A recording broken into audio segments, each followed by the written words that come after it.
Saudações, meus queridos. Bom, dando continuidade ao nosso conteúdo de filosofia, nós vamos discutir Platão. Como já vimos os pré-socráticos, vimos os sofistas e vimos também Sócrates, iremos ver hoje Platão e a doutrina das ideias. Bom, no primeiro momento, uma contextualização da figura de Platão. Platão é um membro de uma aristocracia, ou seja, ele é membro das pessoas que têm muito poder e muito dinheiro em Atenas naquele período. E tem todos os acessos e possibilidades que vocês conseguirem imaginar. E de certa forma fez um uso útil à vida dele, de certa forma a história do conhecimento, porque se tornou, e a gente está falando de um sujeito que viveu há 2.500 anos atrás, mesmo depois de tanto tempo, Platão ainda é uma das principais referências na história da filosofia. Há alguns mais exagerados que costumam dizer que todo o restante da filosofia produzida depois de Platão é apenas uma nota de rodapé ao pensamento de Platão. Então, vale muito a pena a gente pensar a obra de Platão, até porque alguns dos conceitos que surgem nessa obra de Platão, esses conceitos vão ser úteis e presentes por toda a história da filosofia.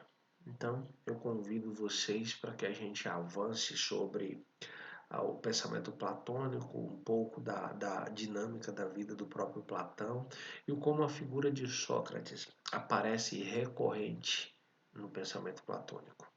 Tranquilo? Eu vou fechar aqui a webcam e a gente vai para os slides, para os tópicos e a gente retorna para aqui. Platão e a doutrina das ideias. Bom, política, ética e teoria do conhecimento foram áreas em que Platão produziu conhecimento. Veja bem, quando a gente fala em ética, em política, em teoria do conhecimento, é preciso que vocês lembrem-se de que quando a gente estava estudando os pré-socráticos, o objeto de estudo dos pré-socráticos era a natureza, ou seja, a physis. E de que forma esses pré-socráticos eles estudavam a natureza? Através da observação dos fenômenos naturais. Lembrem-se que com os sofistas e principalmente com Sócrates, a gente tem o que chamamos de virada humanista. Deixa eu baixar essa luz aqui que está muito forte. Pronto, acho que melhorou. Bom, a gente tem o que chamamos de virada humanista. E que virada humanista é essa? Bom, lembrem que a partir dos sofistas e mais detidamente com Sócrates, outros temas passam a englobar as responsabilidades da filosofia. Os fenômenos naturais, a investigação da natureza, ela é um pouco deixada de lado e a gente tem conduzida para o centro da discussão filosófica questões mais humanas, questões que dizem respeito às relações dentro do espaço social, dentro da cidade, ou como preferirem lá no contexto de Atenas, dentro da polis. Por isso, o pensamento de Platão vai discutir exatamente o que está em voga, o que está no centro das atenções.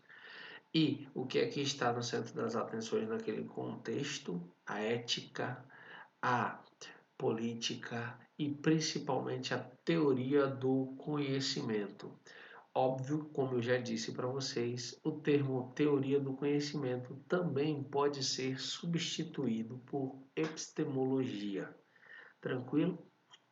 Então, Platão vai implementar uma produção de conhecimento muito significativa, principalmente nessas três áreas: na ética, na política e na teoria do conhecimento. Tranquilo até aqui? Então vamos ao próximo tópico. Bom, a descoberta do suprassensível, ou seja, suprassensível que está além do sensível. Platão se destaca por ter proposto a investigação de uma realidade para além do domínio do sensível. De que forma? Construindo a doutrina das ideias. Theo, não entendi absolutamente nada. Como é que eu vou compreender essa descoberta, essa criação do suprassensível? Simples. Imagina o seguinte: imaginem que a maior parte do pensamento proposto e produzido pelos pré-socráticos, ele partia da ideia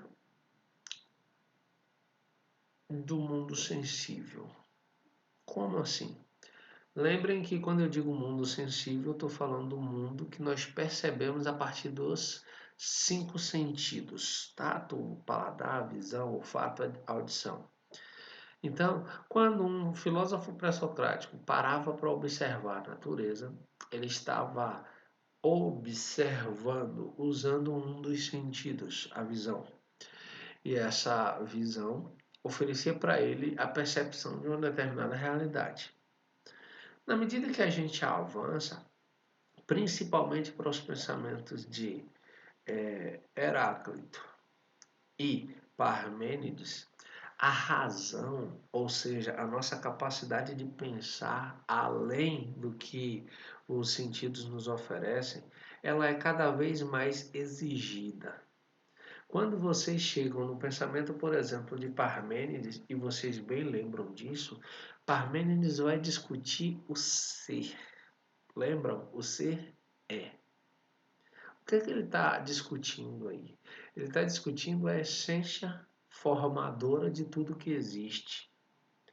E como é que eu acesso essa essência no pensamento de Parmênides? Eu acesso essa essência através dos 5 sentidos? Não. Eu acesso essa essência através da reflexão. Eu acesso essa essência através da razão. E, óbvio, que Platão, por ter tido acesso a esses pensamentos anteriores a ele, propõe que existe, na verdade, no mundo, duas realidades. Existem duas realidades. E que realidades são essas? Ele vai dividir o mundo em dois.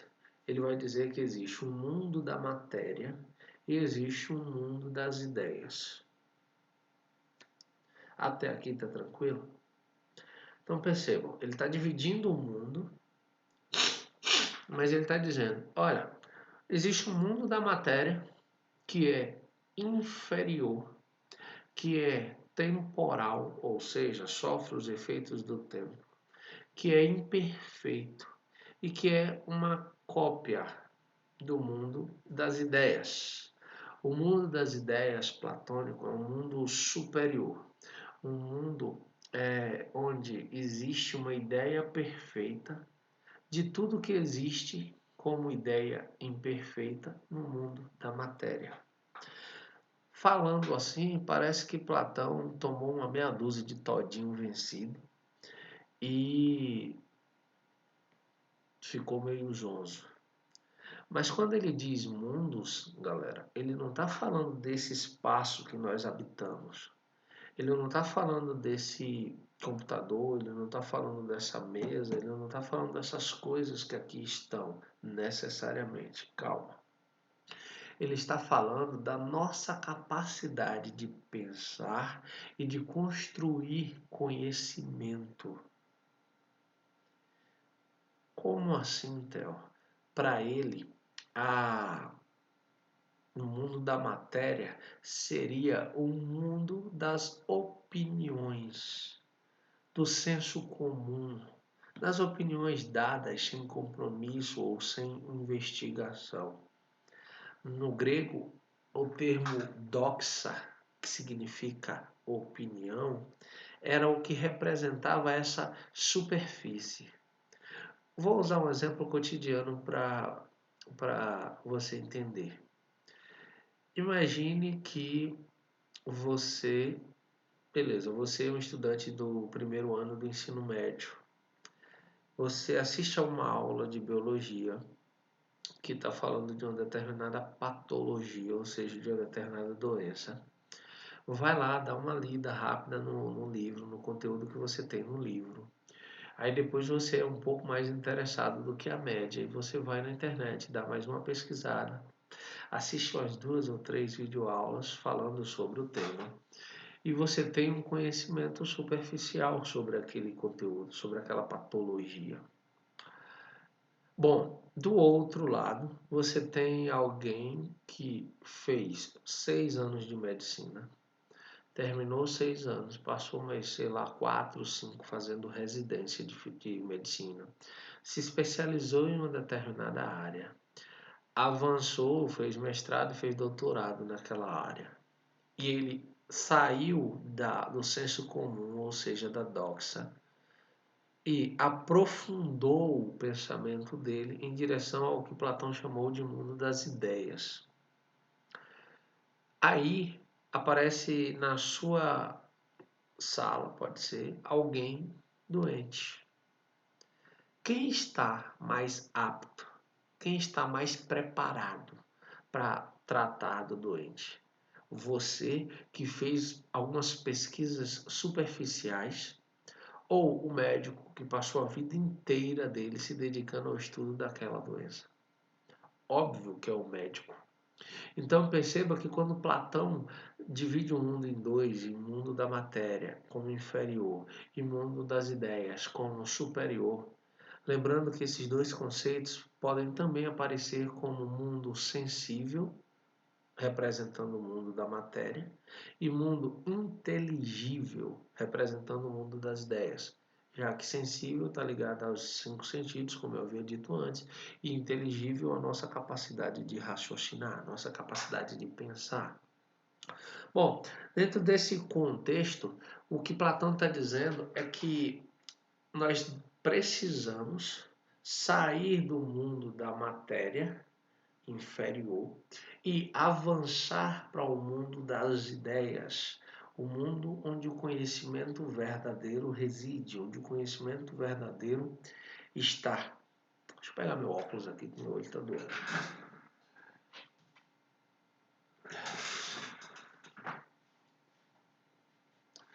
Bom, melhorou um pouquinho. Tá claro até aqui? Então é por isso que ele descobre, ou de certa forma cria o suprassensível, que é um nível mais elevado da produção do conhecimento em direção à construção desse conhecimento como uma verdade. Theo, e de que forma a gente chega a essa verdade? Eu não sei se vocês recordam, mas precisam. A gente viu lá em Sócrates que Sócrates não deixou nada escrito, que uma das formas principais de lecionar, de ensinar, de filosofar era através do diálogo. E o diálogo tinha um poder muito grande, a oralidade, a conversa, o bate-papo. Os filósofos pré-socráticos, bem como os filósofos depois de Sócrates, os chamados clássicos antigos, eles faziam muito uso do diálogo, da conversa, do bate-papo, para a produção do conhecimento filosófico.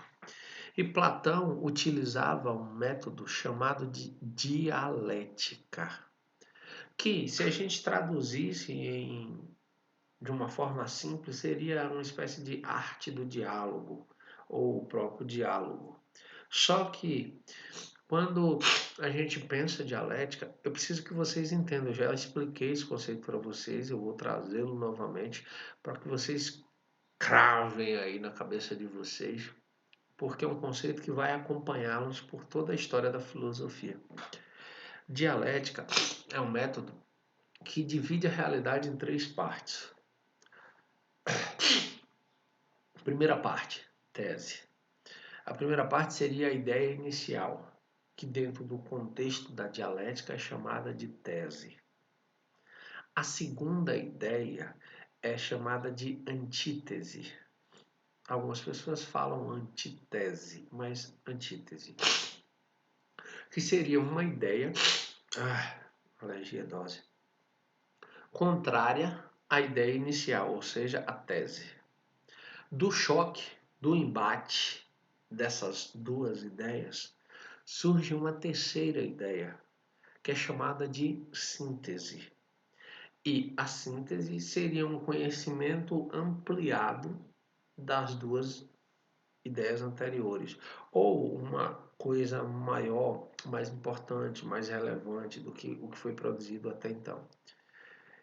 Eu vou trazer isso para o cotidiano num exemplo que é muito simples, um dos exemplos que eu aprendi lá atrás, quando mantive contato com o primeiro conceito de dialética, que é, imagina uma árvore lá no meio do mato.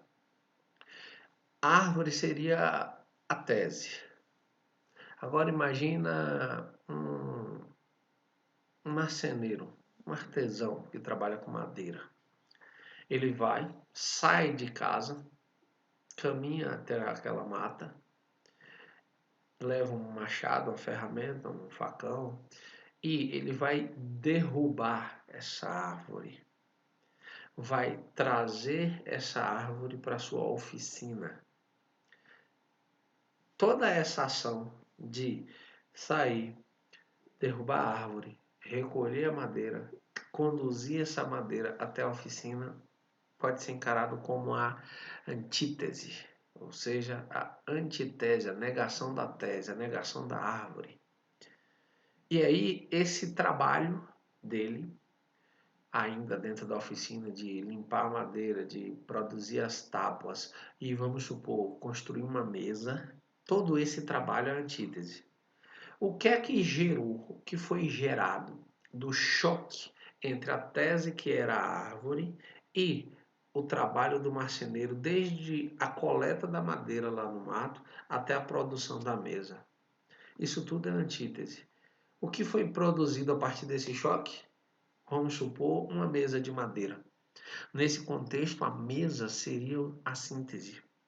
Por quê? Porque ela é o resultado do choque entre a tese e a antítese, ou seja, do choque entre a árvore e o trabalho e o conhecimento do artesão na produção da mesa.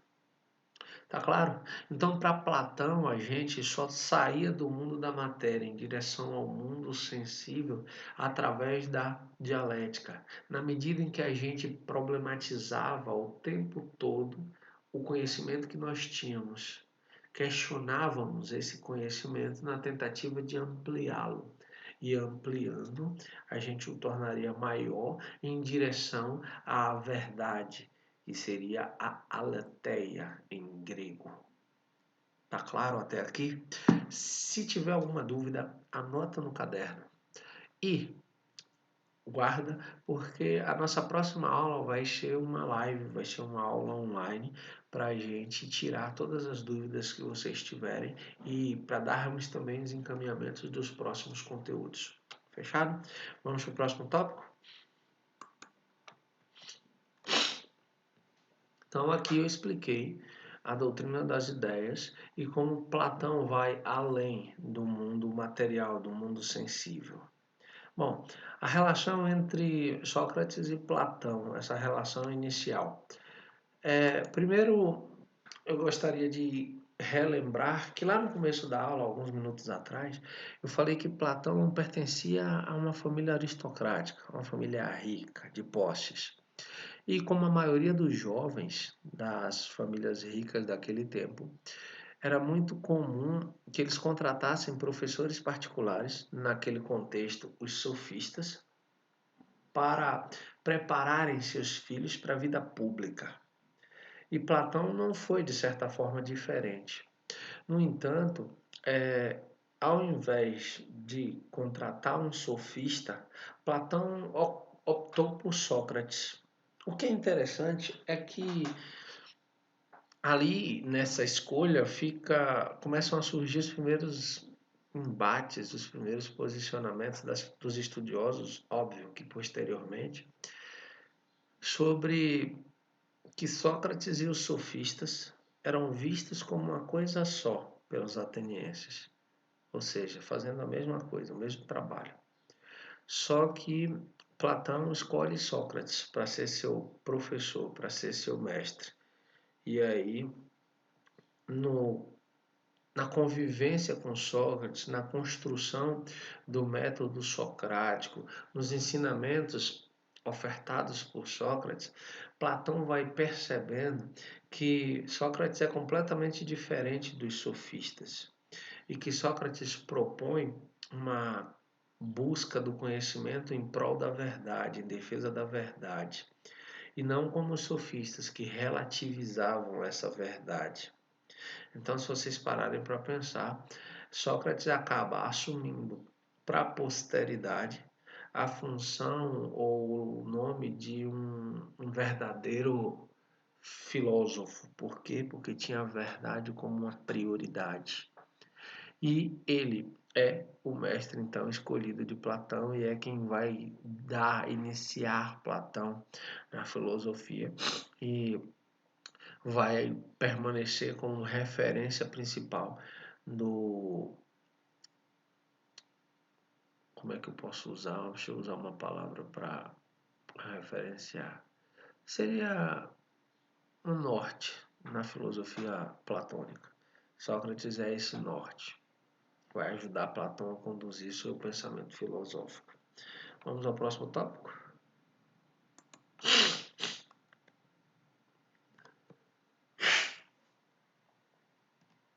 Bom, há um debate muito grande sobre qual a relação que existe entre o Sócrates histórico, ou seja, o Sócrates que de fato existiu enquanto ser humano, e o Sócrates platônico, ou seja, o Sócrates que nós conhecemos a partir dos textos de Platão, já que Sócrates não deixou nada escrito. Como vocês bem viram lá atrás, o Sócrates que aparece nos primeiros diálogos de Platão é um Sócrates ainda jovem, ainda, como é que eu posso dizer, ainda conflitante, ainda cheio de questões sem respostas. Um Sócrates que estava mais interessado em realizar perguntas do que oferecer respostas para essas perguntas. Inclusive, na maior parte do tempo em que ele fazia essas perguntas para as pessoas, nesse período de juventude, ele não desejava saber a resposta. Ele não estava interessado na resposta. Ele estava interessado em criar os meios para que a pessoa pensasse sobre o que ela estava respondendo. E aí, aquelas obras apontam na direção desse Sócrates jovem. As obras mais tardias de Platão vão representar em seus diálogos um Sócrates muito mais maduro. O Sócrates que aparece nos diálogos como O Banquete e A República, dois clássicos da obra do Platão, já é um Sócrates que não apenas indaga as pessoas com questões, com perguntas, com interrogações, mas é um Sócrates que também oferece respostas para essas questões. Um Sócrates que também oferece meios para as pessoas pensarem. Então, esse personagem, Sócrates, há ainda grandes questionamentos de onde está o limite do pensamento do Sócrates histórico, o Sócrates que existiu, e onde está o limite do pensamento sobre o Sócrates idealizado por Platão, ou seja, o Sócrates platônico, já que Platão era um aluno, um estudante extremamente devotado ao seu mestre. tinha uma admiração exagerada em alguns momentos pelo seu mestre. Então é possível que ele tenha atribuído a Sócrates algumas qualidades que talvez o Sócrates real não tivesse. Não que ele tenha feito isso de forma leviana, de forma a prejudicar. Não, não. Ele só enxergava por esse nível de admiração tão elevado, ele enxergava essas qualidades em seu mentor, em seu mestre. Tranquilo? Vamos adiante? Bom, e aí nos diálogos da maturidade são apresentadas teses e ideias, conclusões e afirmações filosóficas claras. Como eu havia dito antes, as perguntas que motivam os diálogos são respondidas, ou seja, os diálogos eles já têm início, meio e fim, eles já se amarram, eles já fornecem ao interlocutor uma maneira, uma forma de refletir o que está sendo discutido. Bom, dentro dessa lógica, Platão acaba fundando o que a gente vai chamar de a primeira universidade da história da humanidade. Por quê? Porque o termo academia, e quando eu digo academia, eu não estou falando da academia de musculação, eu estou falando da academia de exercícios para a mente. Talvez até você possa entender como musculação, mas essa musculação da academia de Platão era uma musculação para o pensamento, para a mente e não para o corpo. Bom, a academia é, sem sombra de dúvida, a primeira instituição da história da humanidade a propor um ensino superior. E que ensino superior era esse? Era o ensino de filosofia. E lá no espaço da academia estavam divididos em duas categorias os estudantes. Os esotéricos com X, escrito com X, que eram o público externo, ou seja, leigos, que iam vez ou outra assistir uma fala de Platão. E haviam os esotéricos com S, esse o público composto de estudantes de filosofia, ou seja, pessoas que dedicaram a sua vida ao estudo daquela área de conhecimento e que dominavam os conceitos e que debatiam esses conceitos com profundidade. Entre esses esotéricos com S, o mais destacado, sem sombra de dúvida, é Aristóteles. Aristóteles passou um pouco mais de 20 anos na academia platônica e é, sem questionamento algum, o aluno mais brilhante de Platão. Não à toa produziu uma teoria completamente contrária ao seu mestre, provando a tese de que um bom discípulo tende a superar o mestre, tende a pensar diferente do mestre. O próprio Platão pensou diferente de Sócrates e produziu um conhecimento amplo e distinto do de Sócrates. E Aristóteles fez o mesmo. Tranquilo até aqui? Então a academia tinha o papel de dar aulas de filosofia a quem interessasse, em dois níveis: no nível básico, aberto a leigos, ou no nível mais complexo, para quem? Para um público mais específico, para os estudantes de filosofia. Para aqueles que não queriam apenas pequenas informações sobre a filosofia, mas desejavam antes um conhecimento profundo, construído tijolo a tijolo, dia após dia, por anos, como foi, por exemplo, o caso do Aristóteles. Vamos ao próximo tópico.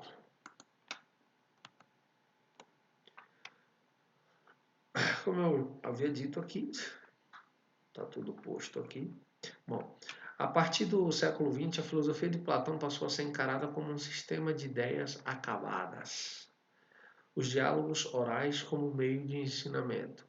Quando eu coloco essa frase, galera, a partir do século XX, a filosofia passou a ser encarada como um sistema de ideias acabadas, não é dentro da ideia de acabada, de acabou, não é isso. É acabado como bem amarrado, bem constituído, bem fechado, tudo funcionando perfeitamente bem. Por que no século XX?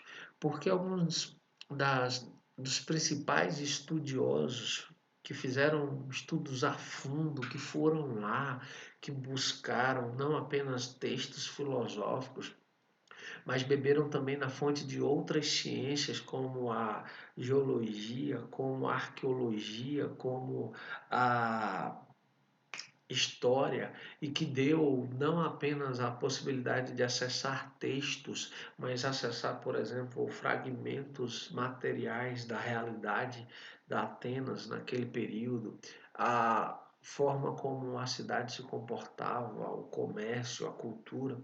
Todo esse avanço dessas diversas ciências humanas permitiu que se tivesse um conhecimento mais aprofundado da obra platônica. E é exatamente no século XX que a gente tem então uma consolidação desse pensamento platônico como uma filosofia acabada, fechada, que faz sentido, que está pronta. Tranquilo? Vamos para o próximo tópico? Afinal de contas, essa aula já está ficando muito longa.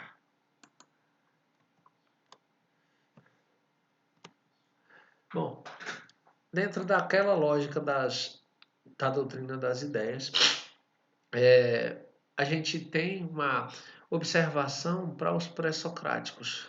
Por quê? Porque ele vai primeiro olhar para dois pensadores que vocês já estudaram, Heráclito e Parmênides. E como vocês bem sabem, esses dois pensadores acreditavam em teorias completamente opostas.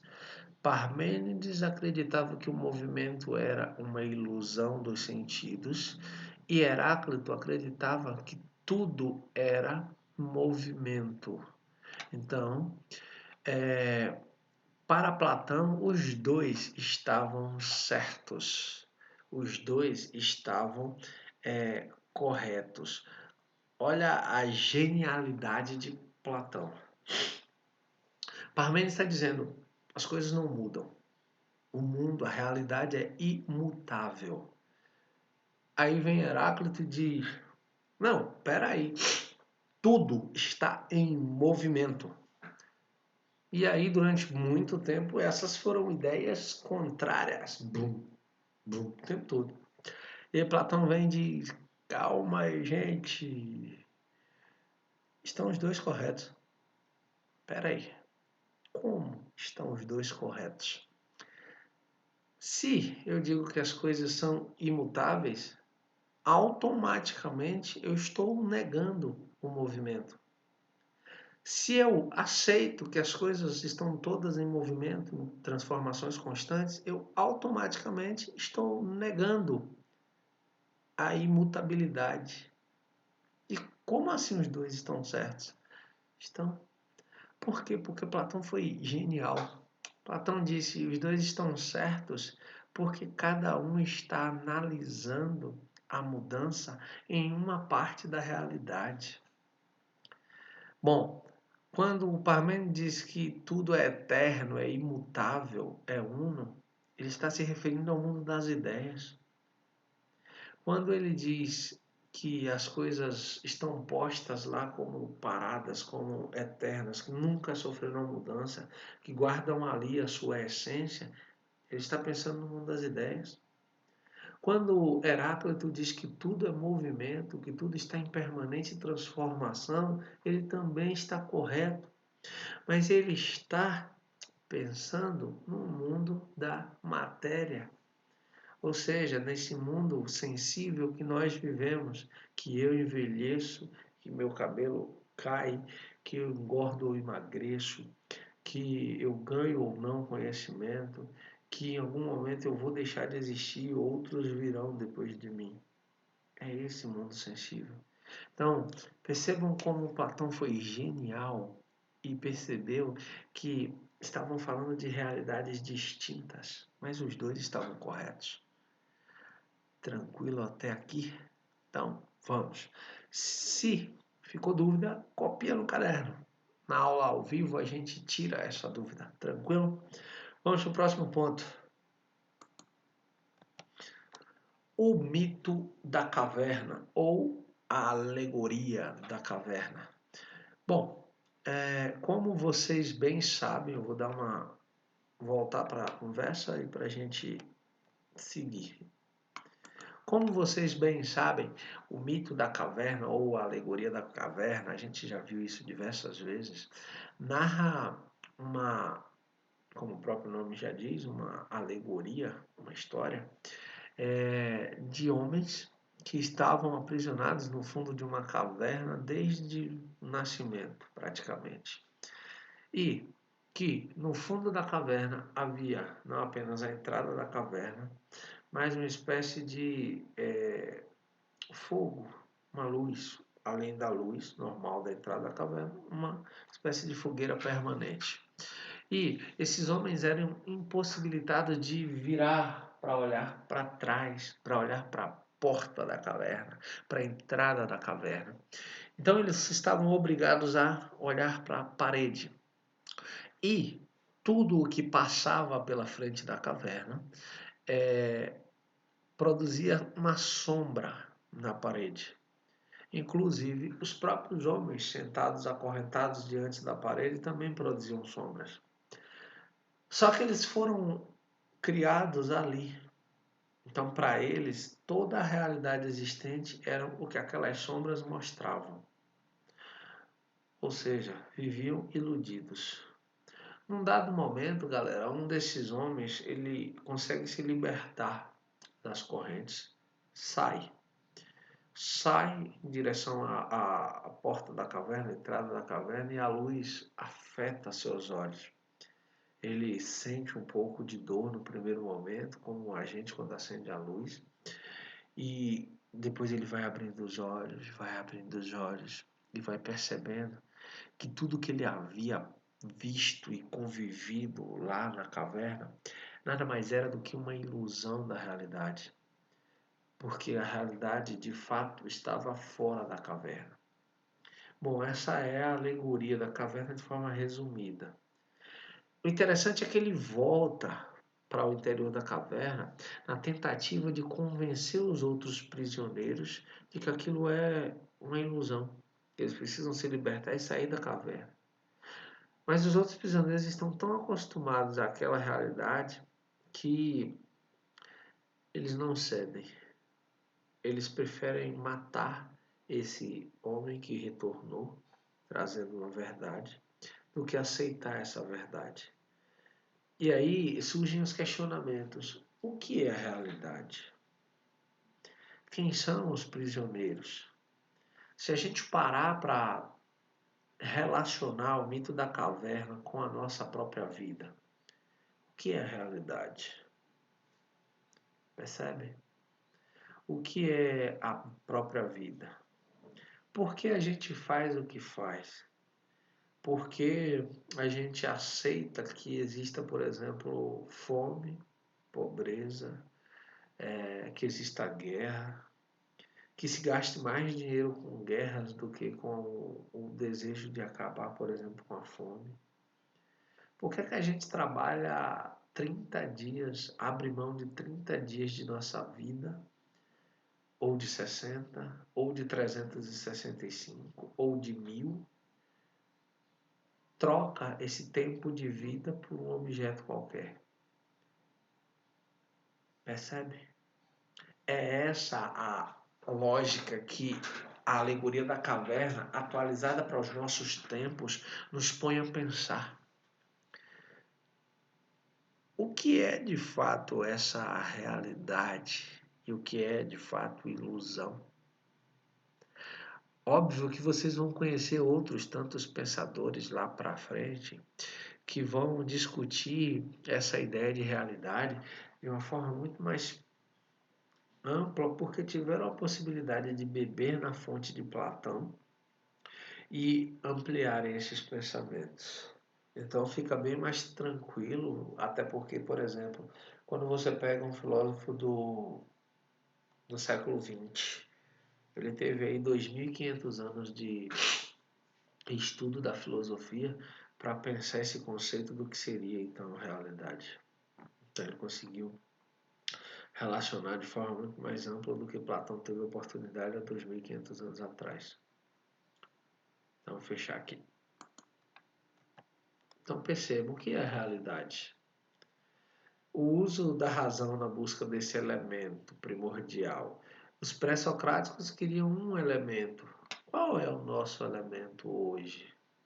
O que é que dá sentido? O que é que dá substância? Qual a essência que nós procuramos nessa realidade? O que é que essa história, a alegoria da caverna, aqui poderia estar com história com E, coloquei com H normal, mas o que é que essa história nos ensina? Qual o significado dela? Quem são os prisioneiros da caverna? Se a gente parar para pensar, são as pessoas ignorantes. Não ignorantes por serem mal educadas, grossas. Não. Ignorantes porque ignoram, porque desconhecem. E na maioria das vezes não desejam conhecer. Aceitam apenas as suas próprias verdades e não se abrem para outras verdades. E aí entra o papel daquele homem que saiu lá da caverna. Aquele homem é a representação do filósofo, daquele que encontra a luz, daquele que tem o dever ético de transmitir todo o conhecimento que ele for capaz de assimilar.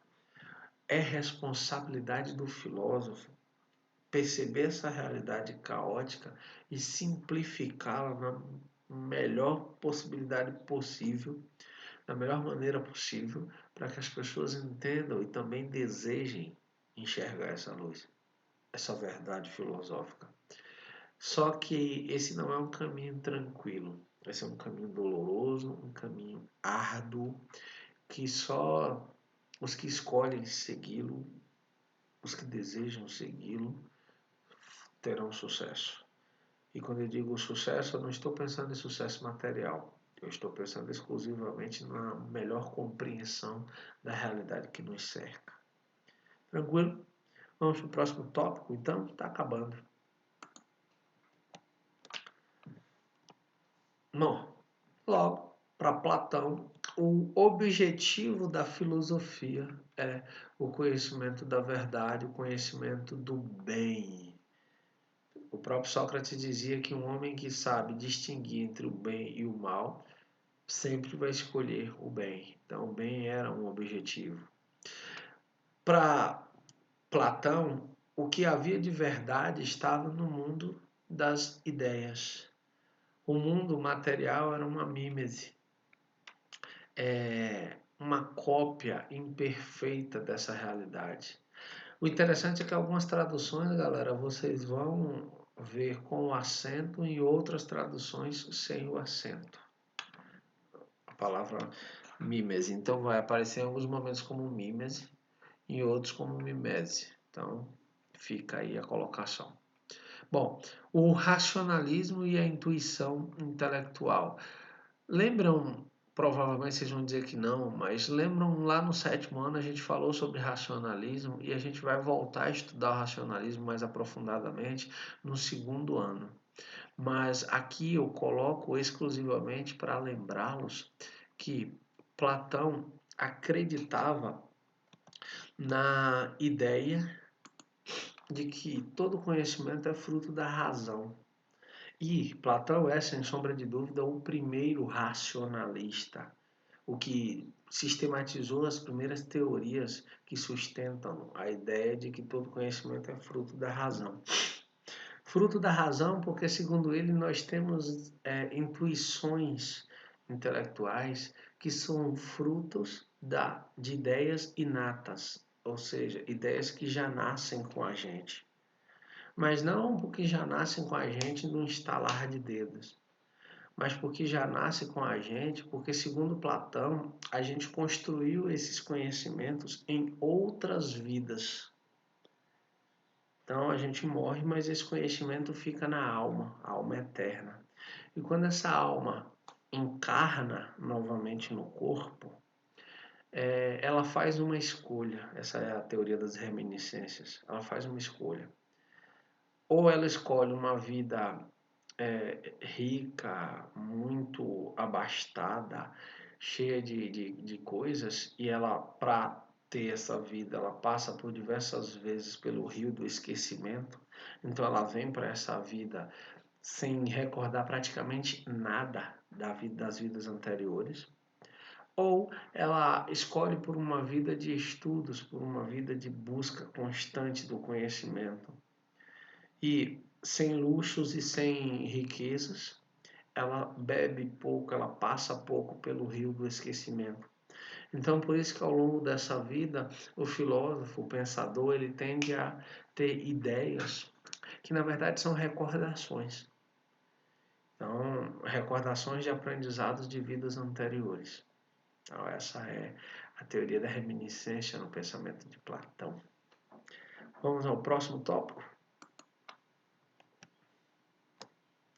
Bom, e aí vocês devem estar se perguntando: bom, até agora a gente não ouviu falar de Deus ou de deuses, já que a filosofia grega está inserida num contexto histórico de politeísmo, ou seja, na crença de vários deuses.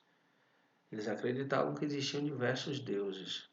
Só que Platão, dentro de sua teoria da filosofia, ele vai construir a figura, ele vai colocar como esse Deus, como esse centro, a figura de Demiurgo. Quem é o Demiurgo? O Demiurgo, o livro de vocês coloca da seguinte forma: o lugar do sol no mundo sensível, ou seja, quando você acorda pela manhã que o sol está lá surgindo no horizonte e que vai brilhar no céu durante todo o dia. Esse lugar no nosso mundo, o mundo da matéria, o mundo sensível, era a ideia do bem no mundo inteligível, ou seja, o lugar do sol no mundo sensível era ocupado no mundo inteligível, desculpem, pela ideia do bem. E quem era esse bem? O demiurgo. O demiurgo era uma espécie de inteligência artífice e bondosa, que aí vem a grande sacada de Platão. Percebam, o demiurgo não é como o nosso Deus cristão, que criou tudo que existe. Não. O demiurgo, esse Deus de Platão, ele é muito mais um organizador. As coisas existiam. Cabe ao demiurgo organizar da melhor forma possível todas essas coisas que existem. Então, esse é o papel do demiurgo. Essa é a responsabilidade do demiurgo na organização do mundo das ideias, já que o mundo das ideias é o mundo perfeito. Tranquilo? Vamos para os últimos tópicos?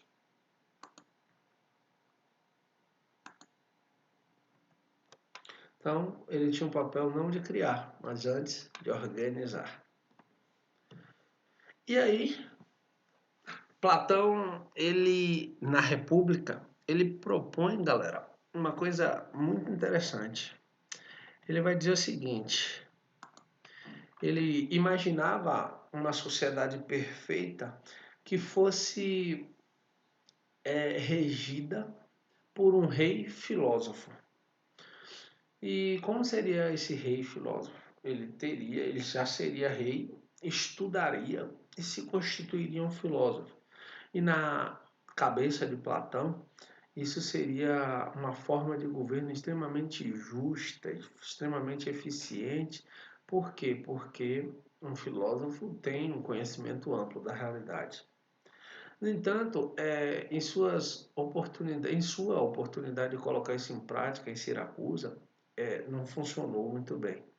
Ele tentou convencer o rei da Siracusa a se tornar um filósofo, acabou sendo preso, quase vendido como escravo. Não foi porque um amigo o comprou e o libertou. E ele percebeu que não dava para transformar um rei num filósofo. Então era preciso que existissem filósofos que se tornassem reis. Óbvio que aí ele vai propor nessa teoria toda uma construção, o que a gente vai chamar de paideia, toda uma forma de educar a população para que os mais destacados, os que melhor acolhessem essa educação, se transformassem em filósofos e, como filósofos, assumissem o governo da polis. Na prática, eficientemente, isso não funcionou muito bem, mas a ideia é interessante. A ideia de que um líder precisa ser o melhor em tudo entre os seus governados. Eu vi uma vez uma reportagem sobre a Dinamarca. Eu achei uma reportagem de 5 ou 6 minutos, exibida no Fantástico tem um bom tempo, em que eles falavam sobre a Dinamarca, com a forma como a Dinamarca lidava com a corrupção e que pouquíssimos eram os atos de corrupção. E entrevistaram uma brasileira, filha de dinamarquesa, que morava na Dinamarca já há muito tempo, e ela dizendo o seguinte, que a escolha dos políticos passa por um critério muito elevado em todos os aspectos. O político escolhido pelos dinamarqueses, ele precisa ser um cara destacado dentro da sociedade. Ele precisa ser a pessoa mais ética, ele precisa ser a pessoa mais correta, ele precisa ter os conhecimentos necessários para o desenvolvimento da função, melhor do que os outros que não se candidataram àquela função.